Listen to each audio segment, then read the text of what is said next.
My family wrote me out of their story, and I'm done playing their game. The words slip out, sharp and quiet, as I stand in my parents' dimly lit hallway, gripping a crumpled brochure for a Whistler ski trip. My voice trembles, but it lands like a stone in the stillness. You planned this without me. Again. My mother, Diane, fumbles with her coffee mug, her eyes darting to my father, Paul, who stares at the floor. The silence is a gut punch, confirming what I've suspected. This isn't a one-time oversight, is it? The truth unfurls like smoke. Summer barbecues I learned about on Instagram, coastal getaways scheduled during my overtime shifts, anniversaries celebrated, without a seat for me. I drop the brochure on the counter, sling my backpack over my shoulder, and step into the chilly Vancouver night. Diane's voice trails after me. Clara, wait. But at 26, I keep walking, leaving her plea unanswered for the first time. An hour later, my cramped apartment feels like a stranger's. I sink onto the hardwood, surrounded by dusty yearbooks and faded postcards yanked from a storage crate. My knees ache as I open a 2016 album. My brother, Liam, grins with a new drone. My sister, Ava, holds a designer bag. Me? A $12 notebook, still in its cellophane. I'd thought they were scraping by. I was wrong.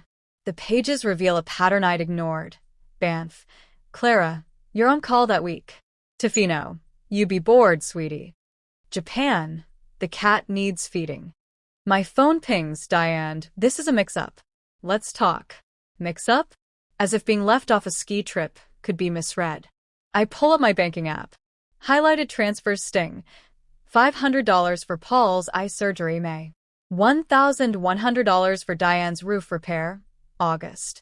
$1,800 for a family shortfall, October, the same month I canceled my Scotland hike to cover it. They'd pocketed my savings while booking Whistler without me. My chest tightens. A memory hits. Age 9, begging for pottery classes. Too pricey, Diane said. Yet Liam got drum lessons, Ava, a theater camp. At 15, I pleaded for a school trip to Glacier National Park. Too costly, they said. Weeks later, Liam's hockey tournament in Calgary cost triple. My phone buzzes. Ava. I pick up, instantly regretting it. Clara, you're breaking Mom's heart, she says, her voice smooth, rehearsed. We meant to include you, but you're always so tied up. Always so tied up. The words cut deep, a tired refrain. I end the call, hands unsteady, and reach for a shoebox. Inside is a leather-bound sketchbook, still sealed, the kind I'd wanted at 11. Diane called it extravagant, then bought Ava a violin. I'd snagged this one on eBay last year.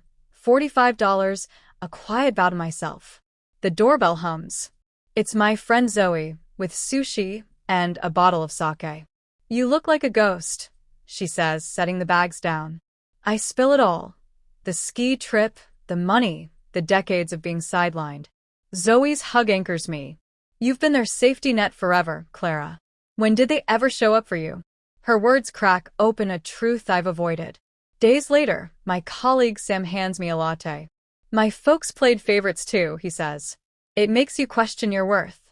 In therapy, Dr. Lena Patel listens as I unpack the Whistler betrayal. This isn't just a trip, she says. It's a lifelong pattern of being erased. I'd always felt I was too dramatic. You're not, she says. You're waking up. My phone won't stop. Diane, Ava, Liam, even Cousin Ruth with a voicemail. Clara, your mom's a wreck. Call her. I block them. A week later, Paul's at my door, clutching a bag of my favorite scones. I don't open it. He leaves a note in Diane's scrawl. We miss you. Can we talk? At work, Ava texts our friends, claiming I'm unraveling. I send it to Dr. Patel, who calls it family triangulation. When Liam ambushes me by my car, his tone is sharp. You're tearing us apart, Clara. Mom's not sleeping, the kids miss you. I laugh, cold. You planned Whistler while I gave up Scotland for you. His silence says it all.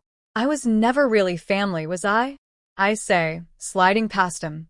Just the one who pays. That night, I switch my phone number. At the bank, I close our joint account, 15 withdrawals in a year, none mine. I RSVP Unavailable to Ava's engagement party and the family's Canada Day picnic. Each refusal lifts a weight. I book a solo trip to Florence, my dream since high school. The confirmation email feels like freedom. A month later, Diane appears, rain-drenched, pleading. The car loan's due, Clara. Paul's meds drained us. I ask, if I were broke, would you take me in? Her silence is louder than words.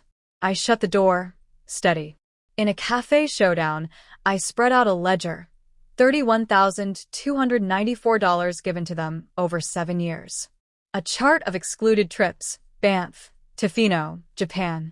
A photo of my sketchbook. Name 3 things you did for me, not Ava or Liam, I challenge. They can't. Diane's face pales. Paul's jaw tightens. Ava stares at the table. Liam's defiance fades. I slide them my terms. Therapy, financial separation, a public apology, and space. This is me surviving. I say, leaving with Zoe. Months later, my Thanksgiving table glows with my chosen family, Zoe, Sam, neighbors, and Dr. Patel, now Lena. We share stories, no one's voice drowned out. An envelope from Diane arrives, an invitation to their 30th anniversary, no strings attached. I set it aside, thoughtful. At the community center, I mentor teens like me, teaching them to reclaim their value. My sketchbook's open now, pages filled with Florence-inspired drawings.